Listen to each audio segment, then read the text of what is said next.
check out our streaming schedule for this week.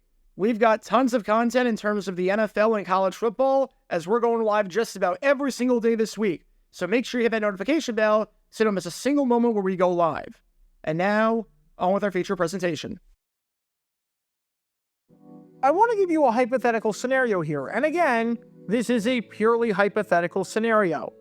Let's say it's a presidential election year, and you are absolutely passionate about the blue. You want blue to win.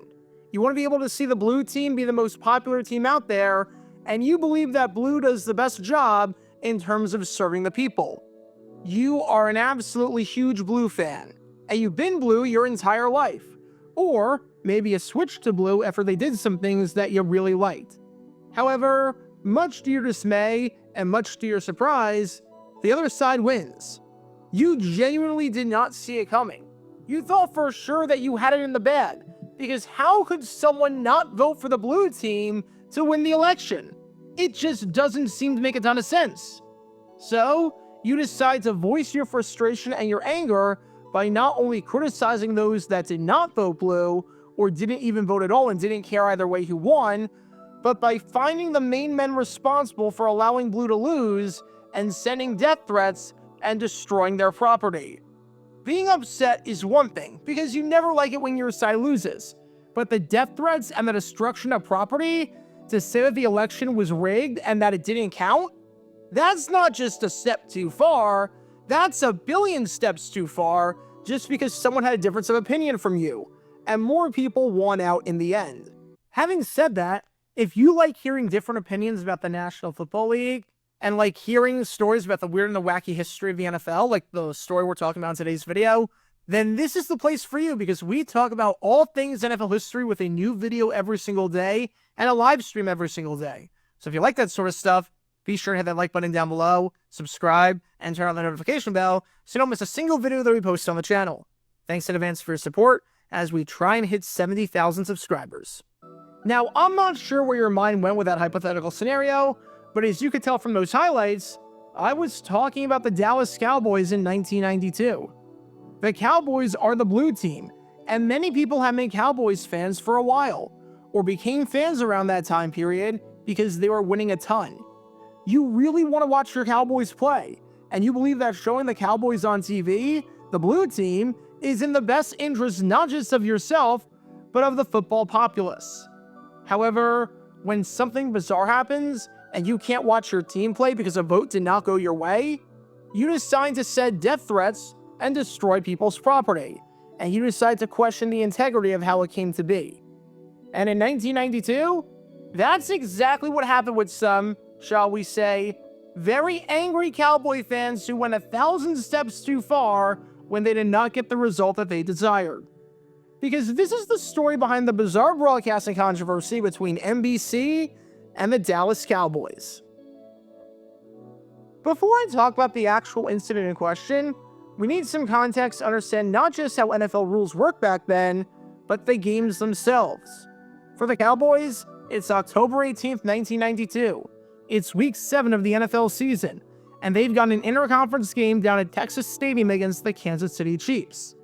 On paper, in the young season thus far, this is one of the most anticipated games of the year. In one corner, you've got a Kansas City Chiefs team that enters the game with a 4-2 record, sitting tied for first in the division. And in the other corner, you've got a Dallas Cowboys team that enters the game with not just a 4-1 record, but enters after shutting out their previous opponent and defeating the Seattle Seahawks, an AFC West team, by a final score of 27-0. They did this while holding the Seahawks to 6 first downs and 62 yards of total offense. These were two really good teams fighting against each other, and the winner of this one would maintain their hold on first place in the division, while the loser would be slipping to a wild card spot for the moment. However, while the Cowboys-Chiefs game was extremely good on paper, there was another extremely good game on paper that was just as tempting for a lot of people. And that was this game right here, as in a battle between the Houston Oilers and the Denver Broncos. In one corner, you've got a Denver Broncos team that enters the game with a 4-2 record, sitting tied for first in the division. And in the other corner, you've got a Houston Oilers team that enters the game not just with a 4-1 record, but enters after shutting out one of their previous opponents and defeating the San Diego Chargers, an AFC West team, by a final score of 27-0.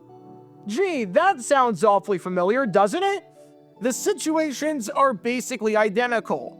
A really good Texas team atop its division with a 4-1 record, playing a first-place team in the AFC West at 4-2.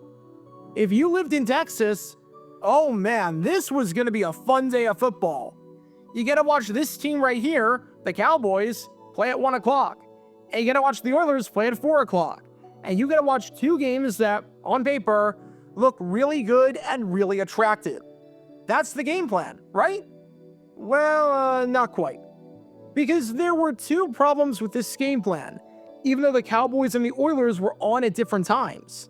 Number one, there was no such thing as cross-flexing back then between networks. If you want to learn more about how that came to be, click the card in the upper right corner. In short, cross-flexing today is when you see an AFC game on Fox or an NFC game on CBS. Back in 1992, this did not exist. The network was designated by whatever team was on the road. So if the AFC team was on the road, then the game was on NBC. And if the NFC team was on the road, then the game was on CBS. So both the Cowboys-Chiefs game and the Broncos-Oilers game were going to be televised by NBC, since the Chiefs played in the AFC and were the road team, and the Oilers played in the AFC and were the road team. But okay, both games being televised by the same network isn't a problem, because you can just do a doubleheader. The games are on at different times, so NBC can just show the Cowboys at 1 o'clock and the Oilers at 4 o'clock. Except, that wasn't the case. Because number two, this week was a designated doubleheader for CBS. Each week, one network gets to televise two games, and the other network only gets to televise one game locally. This week, it was CBS's turn to televise two games, meaning that NBC only got one game. And that was a problem for the residents of Austin, Texas, which is located smack dab in the middle of Dallas and Houston. It's 165 miles to get from Austin to Houston, and it's 195 miles to get from Austin to Dallas. So the distances are awfully comparable, and there were fans of both the Cowboys and the Oilers there. Both games on paper were really good, and both the Cowboys and Oilers were really good. If the Oilers were 1-4, or the Cowboys were playing an atrocious team and were expected to blow the doors off of them, then this is a completely different story. But this was, legitimately, too close to call. KXAN, the NBC affiliate in Austin, was in a pickle with what game to show. So, they decided to make the process a democratic one. Over the course of the week, fans can call into the station and make their voices heard. Do you want to watch this game right here, the Cowboys game? Or do you want to watch the Oilers game? The winner, and the team that gets the highest number of votes, is the game that we're going to show. The station thought that this one would be close. Everyone thought that this would be a close race. However, in surprisingly convincing fashion, not only did the Oilers win, but they won by a lot.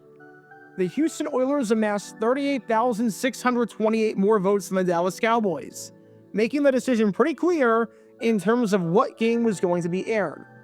They were going to air this game right here, as in the battle between the Oilers and the Broncos.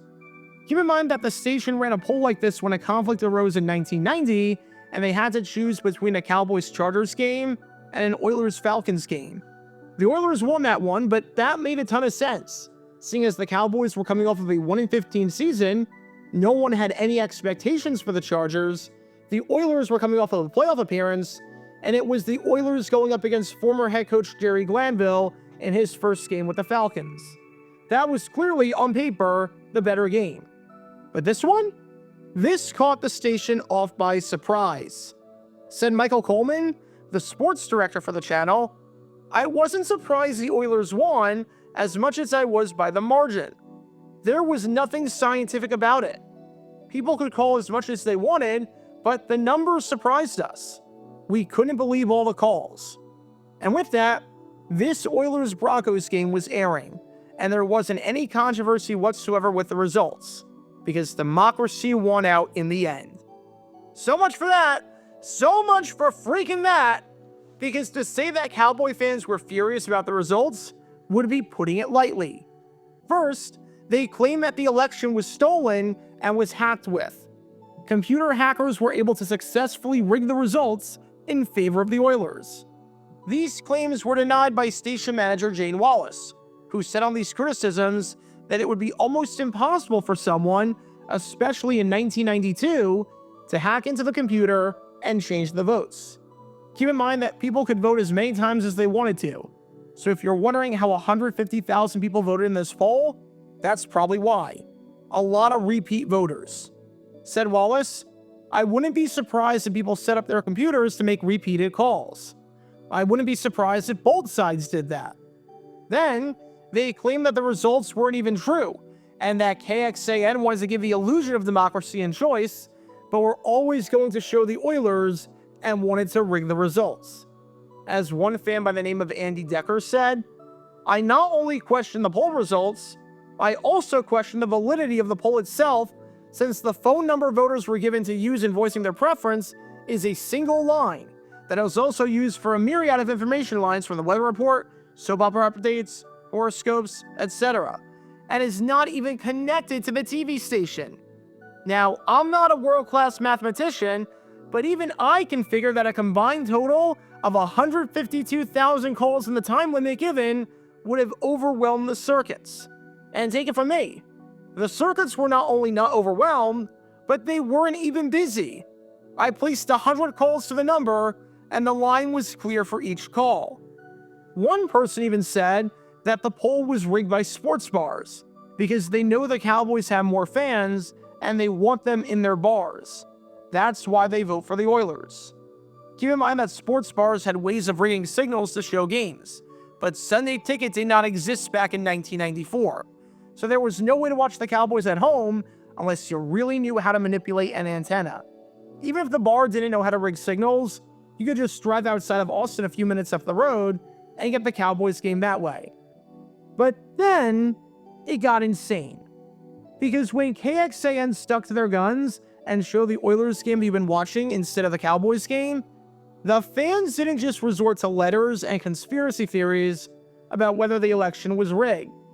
They went to the next step of interfering with property and issuing death threats. Michael Coleman, the sports director, received multiple death threats. It wasn't just one wacko, it was multiple wackos who decided that they were going to phone in a death threat to the man who worked there.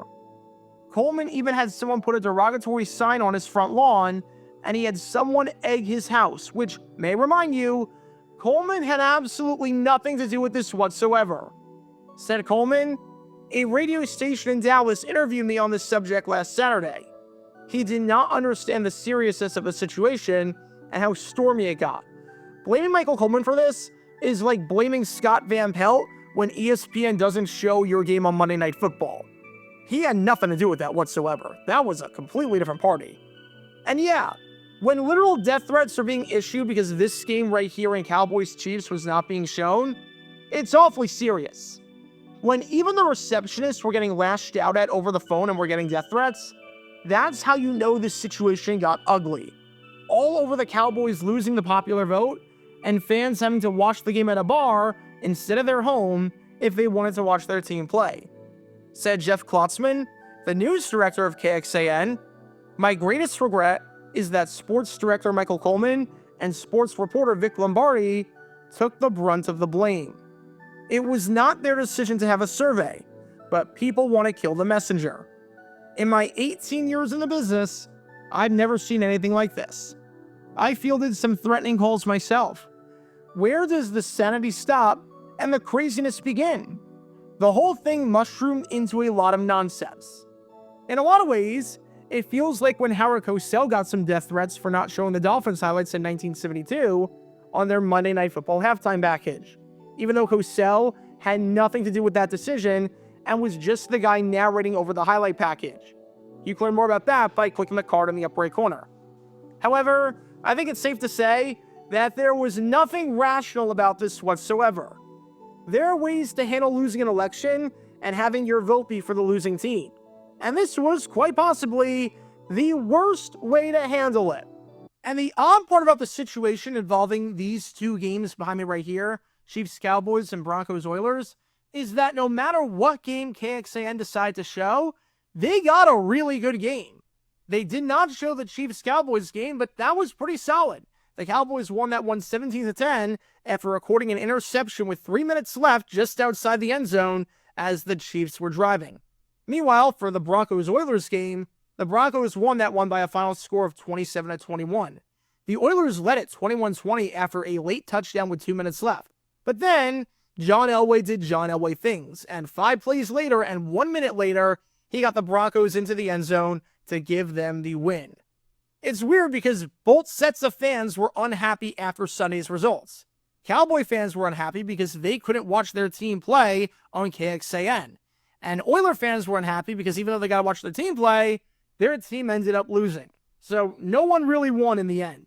Today, we're unlikely to ever see anything like this again, thanks to Sunday Ticket and other streams making it super easy to watch games out of market. Plus, there's cross-flexing.